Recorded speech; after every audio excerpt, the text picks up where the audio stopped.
you could be in the worst situation, but you say, oh, but at least I could do this, this, this. And you're like, but dude, you're going through this. And it's like, yeah, I know, but there's also an element that I need to be grateful for. So I think I think at times when you're at your lowest point, or you think you're at your lowest point, that's where you start to be you show more gratitude, which makes sense, because who would be grateful for everything when they're at the highest? No, naturally you just wouldn't be, right? Because you don't go through those feelings of, okay, like hopelessness and those sort of things when you're at your highest. You're living life at your highest. You don't even think about that. You're enjoying the euphoria, the dopamine, the feeling good, all of that stuff. You don't sit back and reflect. And I think that's where the most important bit is, where you have to be more grateful, is at your highest point as well. Because you've been blessed at that point, and you've been fortunate to experience something so great at your highest point, right? But that's not going to last forever. And you have to firstly live in the present and embrace it. And not saying you shouldn't, I'm not saying you shouldn't be happy or enjoy your success. You should, and you have the rights to. You really should. But there's a moment where you need to sit back and have a bird's eye view and go, right, like, I've been fortunate to be able to do this. How? Well, I'm grateful that I was able to, I'm grateful for having a good, what are the things that you were grateful for during that whole journey, for example? Or, what are the things that could have gone wrong that went well? Reflect on that. There are little things that you should look at when you're at your highest point, and know that things could turn out differently as well at that point. But yeah, the aspect of I think it made me more, the aspect of gratitude helped when I became, when faith was, when my faith became stronger, because you start to appreciate things a bit more. Yeah. So okay. So gratitude, you'd say, was obviously something that obviously helps, and it makes you more, makes you have more of a positive outlook. Positive, look at things, focus on more of the positive as opposed to the negative. So exactly right. More optimistic in some sense. It's interesting because during treatment, I went, 3 days of treatment, and then I did a photo booth event the next day, right? And if you tell someone that normally, if someone standard, you say that, they're they wouldn't even be able to process that, right? But for me, when I woke up that morning, I went, dude, my hands and feet work. I don't feel exhausted. I don't feel as nauseated. I have decent levels of energy. I get I'm out of breath quicker. Fine.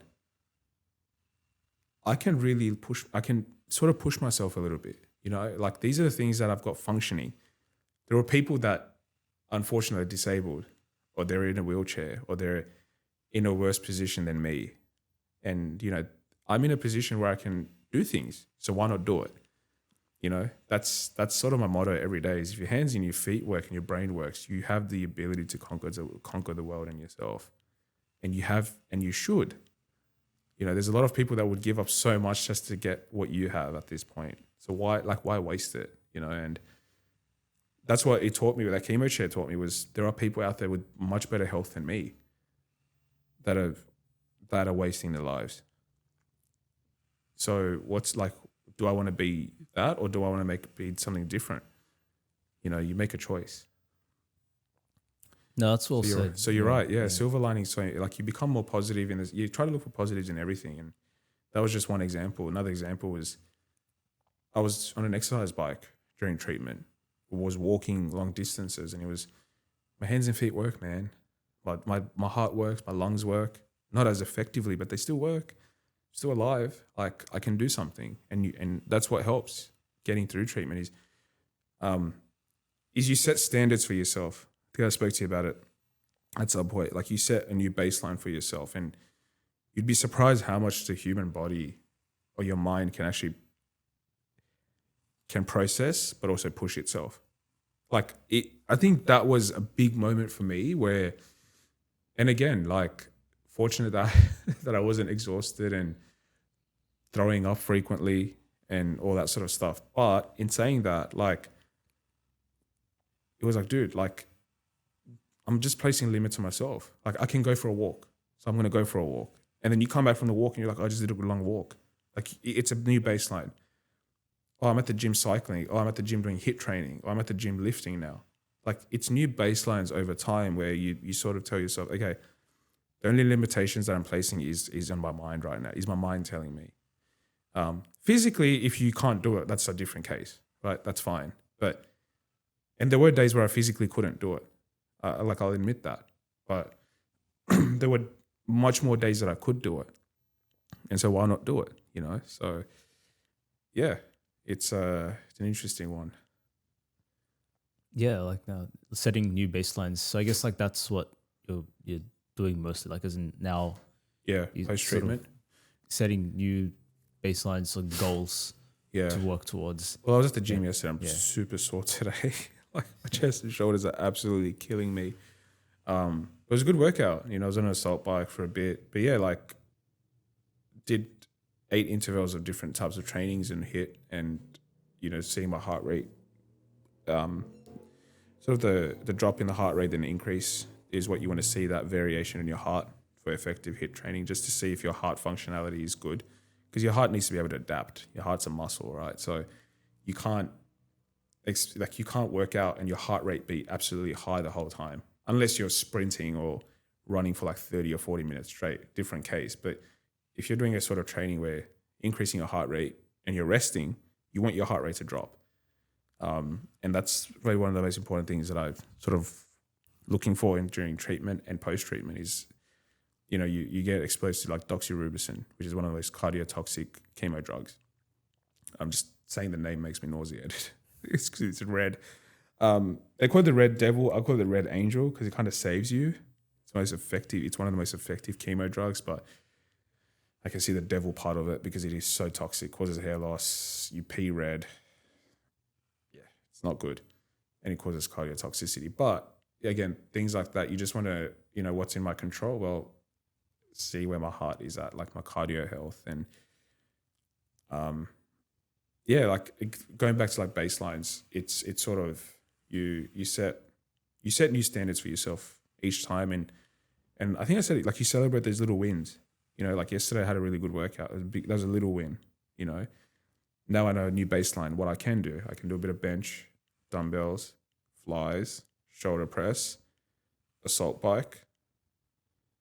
You know, I can do all of those. What's next? Okay, let's do cable flies. Let's do different types of workouts where you're working out different things. New standard. All right, let's now do swimming. New standard. Now let's do a little bit more running. New standard. And it's over time you're like, oh shit, it's just your mind. I don't think people realize that, like, until you actually have to go through it. Like David Goggins, perfect example, is like it's all in your head. Like there's one quote he says, and I'll try to find it. He's like, your mind, it was something where it knows the exact time to arrive and screw you over. So like I'll try to find the quote. It was really well said. But it's like, let's say you're in bed and you want to get up at 5:30, right? What's the only thing that stops you? It's my mind. Right? Because it knows exactly your weakness. What is your weakness? Oh, you want the extra hour of sleep, or you hit the snooze button. It's your mind that arrives at the most perfect time to stop you from doing what you want to do. And honestly, it is so true. It's your mind. Like, it's incredibly true. It's all, I don't want to say it's all in your head because it's the wrong way to phrase it, but if you can find a way to sort of battle that in your own ways, it's a very powerful thing. And it's not about taking drastic steps, which I've learned. It's about the compounding effect. Like during the whole treatment, I don't know how I've got through it, but it's sort of like, you know, if you think about superannuation, for example, right? Or superannuation, your employer just puts money in. 11.5% is in you, 12% is in you, whatever it is. Yeah, something around then. It's a pretty significant number, which is good. You don't see it, right? But it's just a little bit, and then all of a sudden, after 20 years, 10 years, whatever it is, you look at it and you're like, oh, like I've got a really large balance.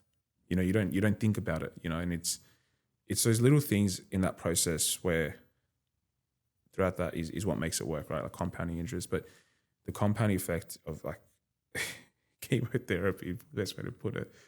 You get through treatment, you celebrate those little wins, but it's just a day at a time, a day at a time, day at a time, day at a time. And the big, like once you get through it, you get to the end and you see like I wrote down the hours of active treatment I was in, 24 sessions, over 40 hours of active treatment, 121 days from start to finish, multiple hospital visits, over like 30 blood tests in the process, being pricked 100 times, needles, tests, scans. You put all of that in numbers and you're like, how do I get through this, right? Like how? Like if you write down all those numbers at the start, you're like, that's it, like GG. Like, you know, and it's scary. It's a very scary thing, but a day at a time, a day at a time, a day at a time. And you get to the end, you're like, wow, you know, and that just applies to every aspect, like whether it's work out, your diet, little things. Things just taking it a day at a time and standing new baselines. And what was the other one? New baselines, day at a time, and celebrating your little wins. No, that's pretty good advice, because like one of the biggest challenges I could imagine in that, and this is something people like, I'd say even like normal people have, like for example, they reach a high in their life or they reach a good point in their life that they're content with. So like I guess some like a bodybuilder, they were like, you know, shredded, ripped at some point, then they lost it. Could be an accident or something happened, and then now like they're in a constant, like they keep constantly thinking about the past. They keep comparing themselves to the past. It's like, I guess for yourself, it sounds like you've overcome that in a way, because you're more so looking at it from where you were at the time when you were going through chemo and where you are now, and you're trying to be like, oh, these are like new things that I'm relearning or basically progressing through, like being able to go to the gym, being able to go for a walk, being able to improve my heart rate, or like VO2 oxygen level or something. So like you're taking it at that, like you're sort of overcoming that battle of the past, comparing yourself constantly by just accepting, or also setting up new baselines and goals for yourself and currently, and progressing through that. I think perfectly put. I think it's like to that point, like also, and like I think the situation I'm in is a bit unique, because it's sort of like, if I can get through all of that, what stops me from doing other things? And the moment you ask yourself that question, there's something in your mind that just clicks. Like you're just a rocket at that point, and you just want to do more and more and more. Again, it's different for everyone. For me, that's what's helped. Why has it helped? Well, I'm young. I'm fit. No, not much underlying health issues. I don't have major stresses in my life at the moment, right? This isn't advice to people that are going through cancer treatment and post-treatment. It's not. I would never tell someone in post-treatment, me personally, I'm not saying you did that, I'm saying me personally, that, you know, you need to find new baselines, you need to go work out, you need to do this. Like there's different levels of progress for everyone, which is the beauty of it, right? Because everyone's journey is very different. But to the standard person that hasn't gone through that adversity, that level of adversity, and like what excuses do you really have at that point, right? You really don't. Like you really don't. You have every reason to make better choices, so do it. You know, if people, and I've seen people, like if someone that comes out of treatment and someone during treatment is pushing themselves to setting new standards, you can set new standards for yourself too. There's no excuse. There's literally no excuse at that point. Like you hear a lot of cop-out reasons from people. That's fine. You want to rationalize it in your head and accept it, you can do that. But it doesn't objectively make it right. You know, that's subjectively it's right. Objectively, it's not. Objectively, it is celebrate your wins, set new standards, and take it a day at a time. That's objectively what you need to do to conquer anything. Like you're working on Vitara at the moment, which we'll talk about separately on a separate thing because I'm actually very keen to know more about it. But you didn't just go out there and start building this from day one, right? It was like, we can speak a lot more about your journey, but I'm assuming it's those principles, day at a time, celebrate the little wins, and just set new standards. That's how it becomes. That's sort of project management, agile methodology too, in a way. Like, set new standards. Like, deliver quick, fail quick, learn, rethink it. Like, that's how it works, and that's sort of life as well. Like, go in, fail. Like yesterday, I went to the gym. I can't bench more than 30 kilos. Fail, fine. Learn quick. Let's build from that. That's just one aspect, right? Or you're building an app. Release it quick, get the feedback. Don't roll back the changes. Just improve on those little features over time. That's how it is, right? But don't spend 3 years trying to perfect one thing, because that's not, like, how is that effective? Waterfall, GGs. Speaking to you, Australian companies that love transformation projects in waterfall, geez. It's just like, if you really want to apply agile methodology to cancer treatment, you probably can. Like, not cancer treatment, sorry, but to get through, like, in the process of how you want to get through it. That's how it helped me. It doesn't have to help you. This is all my journey and my speaking of it, So, yeah, like, what was your question before? I feel like I've got an absolute vent. Like, no, absolutely. I actually absolutely love that. I'm going to take that and keep that in mind now. Yeah. Celebrate your wins. Set new standards. New baseline standards. Yeah, and then do it a day at a time. And fail. Fail quick. And fail quick.